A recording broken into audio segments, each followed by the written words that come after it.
Jumpa lagi di video tutorial Laptop God Academy. Di video kali ini kita akan membahas sebuah komponen ya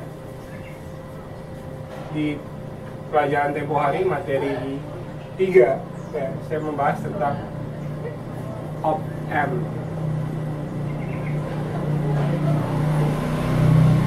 Apa sebenarnya itu op-amp? Pada dasarnya op-amp itu sebenarnya salah satu jenis IC ya, tapi multipurpose ya, dia banyak tujuannya. Dan kalau dia IC berarti di dalamnya itu terdiri dari rangkaian sirkuit ya. Op-amp sendiri ternyata adalah gabungan dari dua buah transistor ya, yang dihubungkan kolektor emitornya ya, tujuannya ini untuk penguat. Kalau kita buatkan macam-macam jenis op-amp ya. Jadi op-amp itu di dalamnya terdiri dari gabungan dari dua buah transistor. Oke, nah salah satu sifat dasar dari sebuah op-amp ya, kita lambangkan op-amp yang komponen seperti itu dengan seperti ini. Op-amp itu digambarkan dengan lambang segitiga seperti itu, dengan ini kaki plus, kaki min, di sini VCC. Kalau gitu saya tulis VEE, input tegangan positif ya, supply daya positif, ada negatifnya, dan di sini VCC. VCC adalah supply daya positif, VEE negatif. VEE boleh saja dihubungkan ke ground atau tegangan yang di bawah 0 nilai itu. Kemudian ini baru output.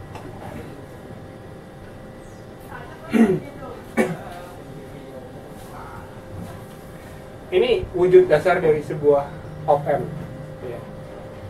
Tidak ada komponen yang bentuknya segitiga, ini hanya lambang. Dan isinya op-amp adalah ini, gabungan dari beberapa transistor dengan yang dirangkai sedemikian rupa sehingga memiliki fungsi khusus. Nah, cara kerja dasar dari sebuah op-amp adalah dia membandingkan nilai pada kedua input diferensialnya. Jadi ini input diferensial. Cara dia membandingkan adalah selisih tegangan antara kedua pin ini nilainya positif atau negatif, seperti itu. Atau cara paling mudahnya adalah contoh. Andai kata kaki positif ya, input positifnya ini disebut pin non inverting, sedangkan yang negatif ini disebut dengan inverting.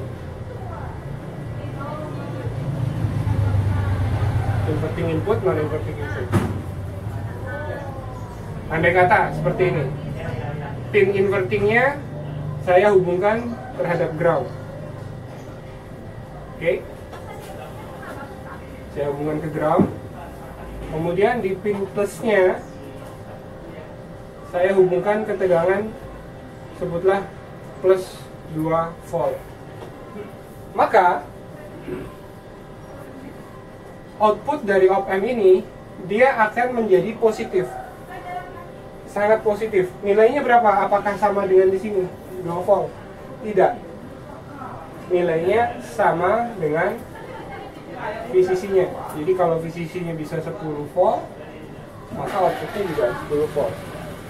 Atau itu dibuatkan kendali untuk mengatur penguatannya. Di sini kita beri resistor, dan di sini kita kasih resistor lagi untuk ini namanya positive feedback. Jadi dari output sebagian dari output dikembalikan lagi ke input. Tujuannya apa? Untuk membatasi besaran tegangan pada output, besaran penguatannya.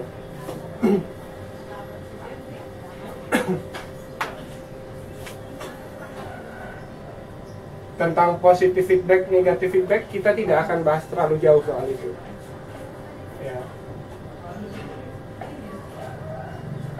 Positive feedback ini juga disebut juga dengan hysteresis.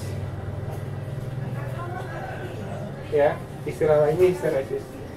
Untuk mengatur juga agar nilai kedua input ini tidak sama, tidak boleh sama.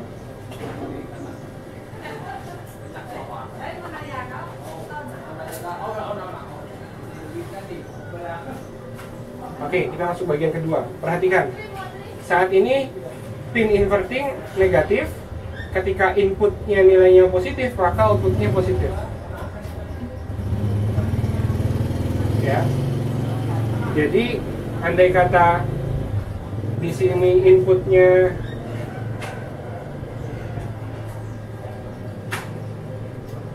di sini saya kasih, perhatikan, ini ground 0.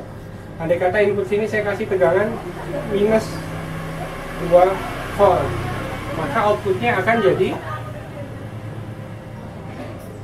di sini, berhubung pin negatifnya lebih besar, ingat 0 volt lebih besar daripada minus 2 volt, sehingga outputnya akan jadi min. Kira-kira begitu. Intinya mana yang lebih besar nilai tegangannya, maka outputnya akan sesuai dengan kutub ini. Apakah ini min? Ya tergantung VE-nya terhubung kemana. Sebenarnya output ini apakah dia ditarik ke atas ataukah ditarik ke bawah. Kalau bawahnya terhubung ke ground, ya berarti ini di ground kan. Tapi kalau bawahnya dihubungkan ke tegangan negatif, ya jadinya negatif output. Nah sekarang kita balik.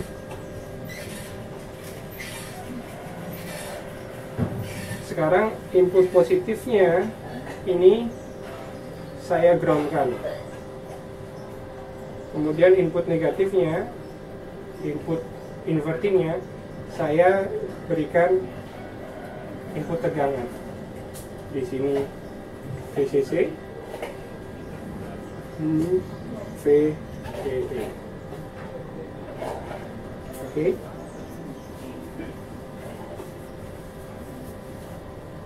Perhatikan. Ingat ya, jika tegangan pada input negatif lebih besar daripada pada input positif, maka outputnya akan negatif atau sebaliknya. Andai kata saya punya gelombang seperti ini, di input tegangan saya punya gelombang bentuknya seperti ini. Oke, berarti ini 0, ini minus 5 volt, ini plus 5 volt. Ketika masuk, ya, inputnya nilainya plus 5 volt. Berarti di sini saya kasih plus 5 volt. Berhubung input negatif lebih besar daripada input positif, maka outputnya pun akan menjadi sebaliknya. Ini andai kata saya gambarkan grafik outputnya, ya, out. Grafiknya seperti ini. Jadi gelombang pertama. Kemudian gelombang kedua minus 5 volt. Berarti input di sini berubah jadi minus 5 posisinya. Karena input negatif lebih kecil daripada input positifnya, perhatikan ini 0, ini minus 5. Sehingga oke. Dan terakhir kali terjadi hal yang sama.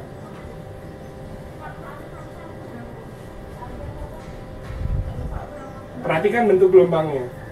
Ternyata fasanya berbalik 180 derajat. Yang tadinya 2 gelombang positif berbalik jadi 2 gelombang negatif. Op-amp ketika difungsikan dengan cara seperti ini adalah inverting mode. Bisa digunakan sebagai pembalik fasa. Ya, ini fasa gelombang A dengan gelombang D. Dengan gelombang D itu berbalik 180 derajat. Ya, sudutnya 180 derajat. Dibolak-balik.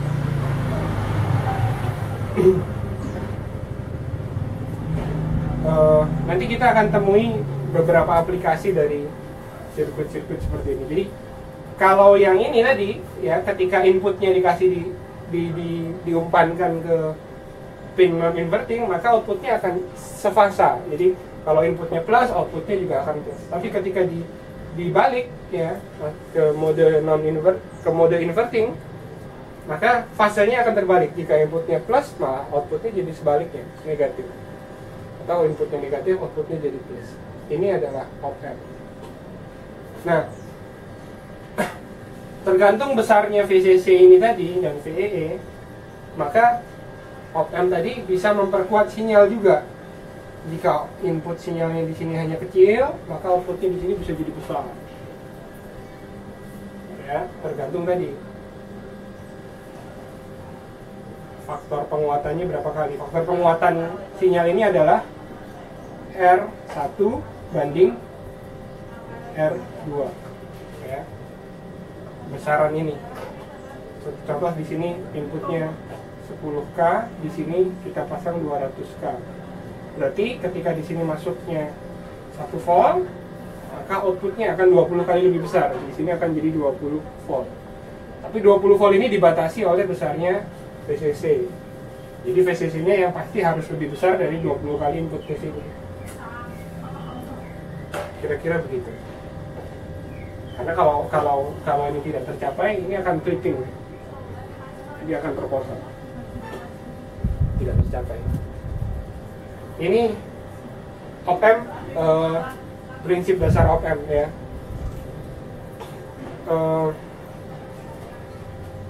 Aturan main yang perlu Anda perhatikan dalam analisa skematik di laptop sebenarnya cukup sederhana, cukup ini tadi.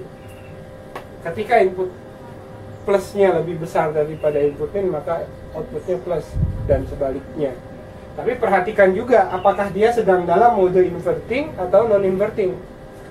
Ya, jadi Anda cek yang terhubung ke ground, yang kaki plusnya apa kaki minnya. Karena kalau jika memang terhubung kaki plusnya yang terhubung ke ground, berarti dia sedang dalam mode inverting. Artinya outputnya justru akan terjadi sebaliknya.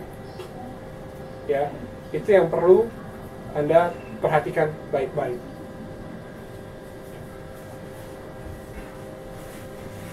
Selanjutnya kita akan masuk ke penggunaan dari op-amp ini seperti apa sih gitu. Op-amp sebagai komparator seringkali digunakan pada sirkuit untuk mengendalikan. Jadi dia membandingkan kedua nilai pada inputnya untuk mengendalikan. Contoh, pada input min ini saya berikan tegangan referensi, ya. Saya hubungkan ke sumber tegangan tegangan referensi, nilainya 2 volt gitu. Atau kita pakai baterai saja, tegangan referensi pakai baterai ABC gitu, 1,5 volt. Oke. Kemudian pada outputnya mengendalikan sebuah MOSFET yang terhubung ke ground. Pada source-nya MOSFET N-channel. Kemudian di sini saya berikan sebuah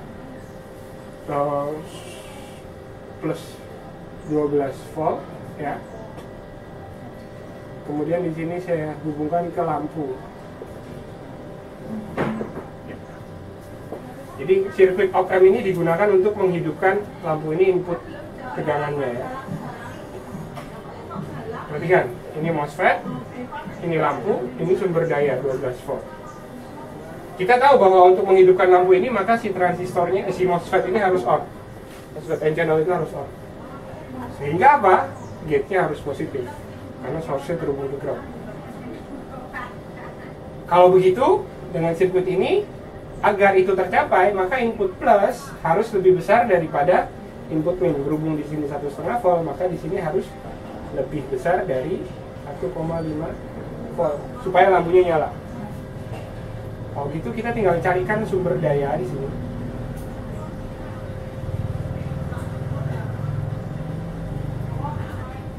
Saya hubungkan dengan resistor. Resistornya saya hubungkan ke ground. Kemudian di sini saya hubungkan dengan sumber tegangan. Sebutlah saya kasih 12 volt juga.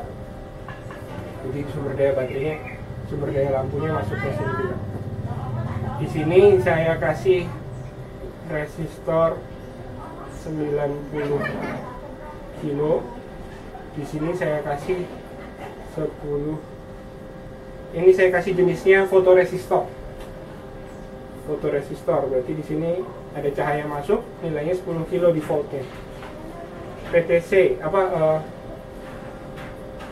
fotoresistor yang ketika dia dapat cahaya, ada dua jenis ya, yang ada yang ketika dapat cahaya nilainya naik, ada yang ketika dapat cahaya nilainya turun.